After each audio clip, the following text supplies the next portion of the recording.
Happy 2026 everyone! We are back with the new Let's Play to open up the year, and it's fair enough that we go back once again to the world of Megaman, and let's start the adventure with Megaman 5. Capcom presents in the year 20XX AD.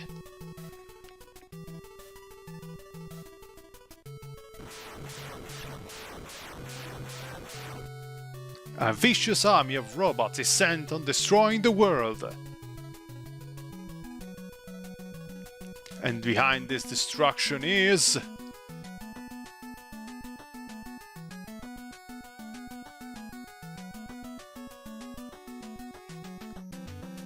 Protoman!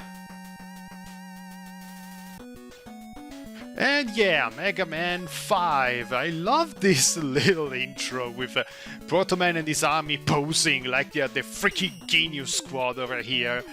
And we have our set of 8. Gravity Man, Crystal Man, Napalm Man, Gyro Man, Star Man, Wave Man, Charge Man, and Stone Man. I hate that in this game they made Megaman's face static when you are on the robot select screen. I like it more when he just follow you around with his eyes. Yeah, let's begin with the first robot of the bunch, Charge Man, as I like to call him, Choo Choo Man, because it's a little train.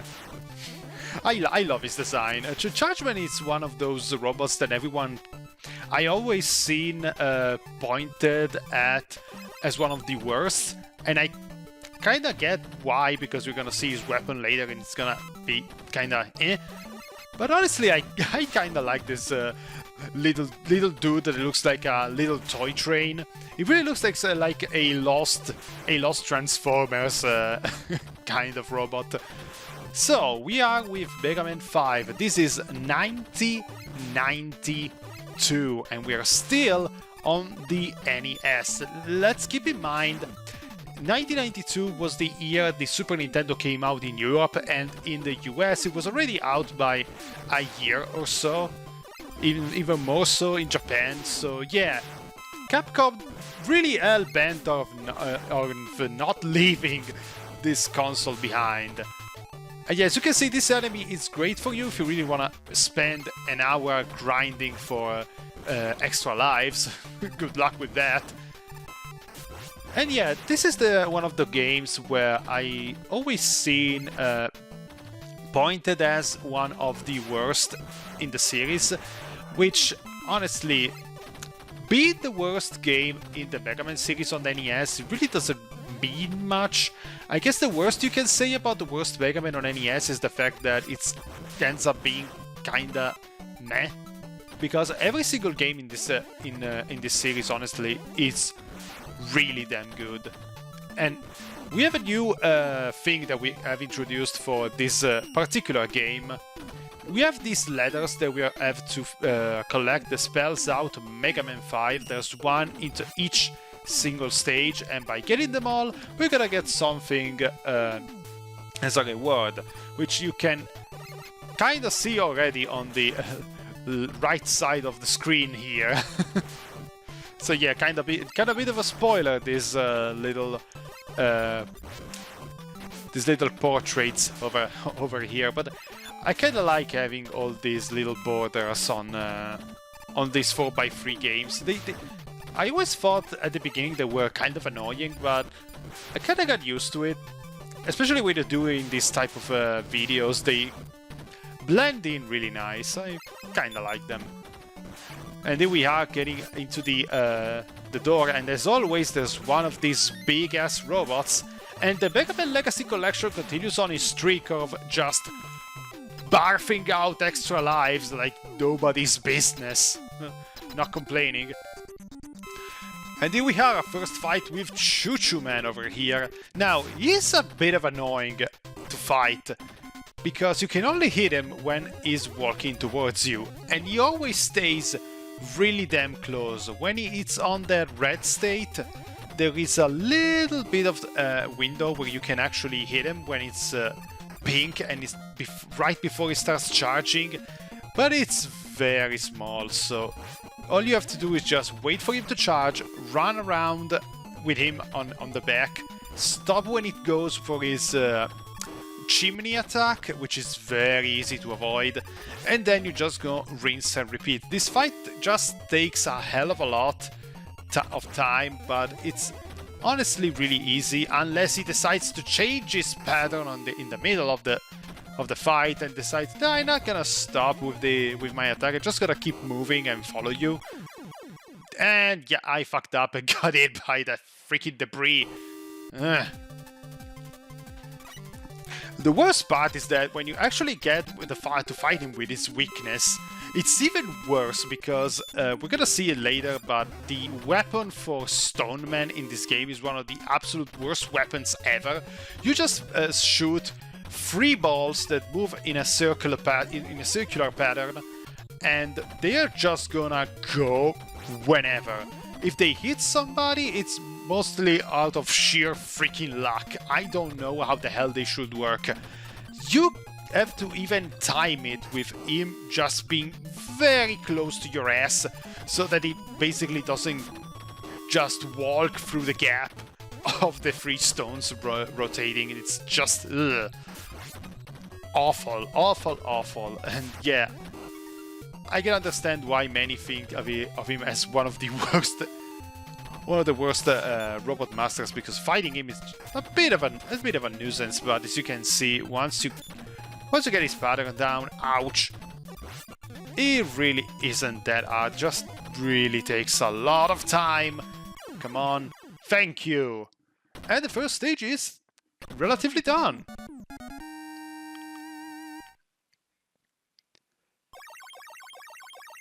I love the celebration here, always keeps changing. Either he leaves the stage immediately or gets the orbs to show off the fact that he gets a new weapon. And we get the charge kick, a weapon that it's interesting in concept but freaking useless in practice.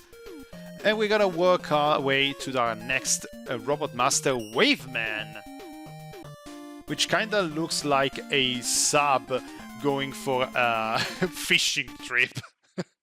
I like him though. So yeah, the charge kick. The reason why that weapon really sucks, and I am explaining it because you're just not gonna see me use that many weapons in this run, because yeah, they are all kind of useless. It's basically a weapon that you can only use while doing the slide. It's basically a weaponization of the slide. Your kick is supposed to be doing damage to enemies that it gets in contact with, at least in theory. In practice, every single enemy will just go like, I don't care. It's basically almost useless to many of the enemies that you're gonna meet along the way, which is kind of a shame, because weaponizing the slide is something that I feel it's a very neat idea, especially because it can give you a lot of usage, a lot of mileage for like speed running or stuff like that. Now I like this section here because you gotta get to figure out how to move upwards by using these bubbles. This section is gonna get referenced later in a future Megaman game, and I kinda like it. There should be more stuff like this spread throughout all the games. Honestly, I feel many call this game for being kind of weak, but I don't exactly agree. I feel that at this point, after 5 straight games, you start getting tired, and yeah, we have this new section, which is something never seen before. The first time we get an auto-scrolling section in a Mega Man game. And yeah, I think this is not a positive to many, because I feel auto-scrollers is one of those tropes that everyone kinda hates, because everyone wants to play the game at their own pace. They don't like being forced to follow a certain rhythm. But you can clearly see that having this section right here, that they were trying to inject something new into this game that wasn't seen before in the first 4 games. And honestly, this is part of the reason why I kinda take Mega Man 5 in a bit of a higher esteem compared to I wanna say the vast majority. At least many. This is what the opinion I heard the most through the grapevine. I can see that there was an attempt here to try and differentiate these stages a lot more, include a lot more gimmicks, something that makes this game feel fresh. The problem is that we are,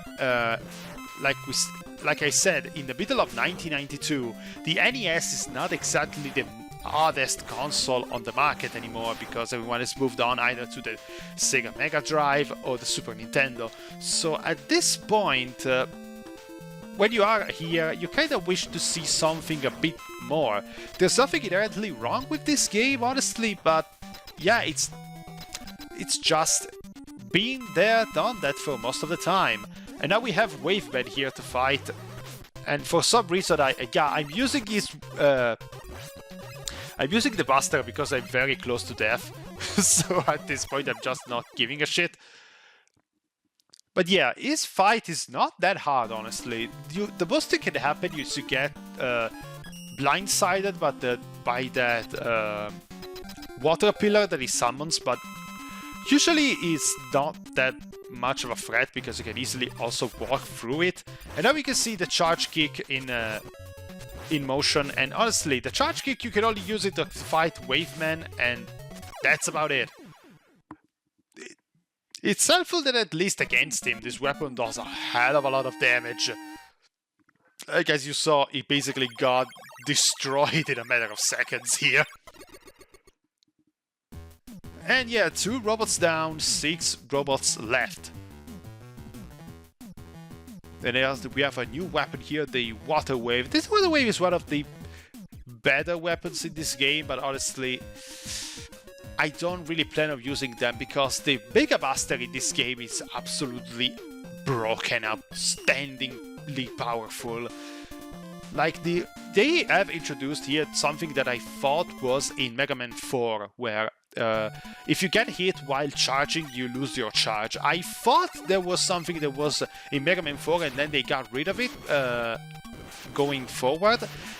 In reality, it's the opposite, because it's here where they introduce the fact that if you get hit while charging, you lose your charge. Which, honestly, it's kind of a nice balancing, because otherwise the Mega Buster would be extremely broken. But it's not exactly something that matters, because as you can see, the Mega Buster in Mega Man 4 wasn't that much bigger than your pellets. Here you start shooting this gigantic blast that looks like a Genki Dama from Dragon Ball. It has, yeah, and it's also a weapon that unless you're facing a very big, sturdy enemy, you kinda get blasted through and just destroy everyone in your path. And yeah, this is one thing I haven't mentioned about this Starman stage. This is another level with a kind of a gimmick, because we are in outer space with our Starman waiting in the sky. I had to make that reference. But yeah, this is the first time that we see low gravity being introduced. It's not that much different from moving from the underwater stages, but yeah. The gimmick is you have to measure up with your jump. The low gravity makes the platforming honestly very easy. It's not really a hard stage, this one, but you have to be very careful, because as you can see, they like to put spikes all over the damn place. So if you go way too hard on your jumping, then you're most likely gonna get killed by some of the spikes that are all over the place. Which is weird, because like, I get why spikes are usually used as a one-hit kill, but if you hit them with your head, it's like he bursts up like a lead balloon. It's incredible. Come on, get out of the freaking way. Oh, these are nothing. Like the most hateful enemies that I have seen in this game are gonna show up later.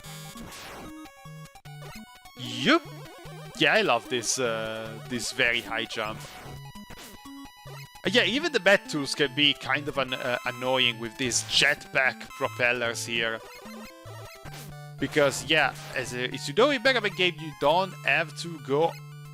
Never back up, because you see, I have been surrounded by a crap ton of enemies, and look at that. Look at those. This is the trope that... It started, I think, in Megaman... I don't remember if it was already Megaman 3 or 4, but this is the games... This is the time where they really start going ham with this freaking shit. You think you're going for a very safe jump, and then whoops! An enemy pops out of nowhere and just hits you in the back and and you just get its shit throwing down in the pit below. And then we have Starman, and his weapon is just the typical shield, which makes it's really easy to avoid thanks to low gravity in this stage, because you can just jump all over the place. The issue is, he doesn't get affected by gravity as much as us. Our jump is very slow, it's not. But that's not really that much of a big problem when you have the wave beam. Oh, it was the wave beam, I don't know, because it gets rid of his shield rather instantly, and you can also pierce through it, so yeah. Waveman is basically useless once you have his weapon, and this is the first example of how an enemy weakness makes the fight an entirely non-issue. But we're gonna see much worse later on. It's something that I wanna kind of have a comment about, but once we reach Megaman 7, it's still gonna be a bit of a wild ride. And we also have a super hero. This is a neat gadget that we're gonna see later, although I'm not gonna use it all that much often. But yeah, we have our first 3 robots out of the way, and we see each other in the next part of Mega Man 5. Stay safe everyone, and have a very nice day.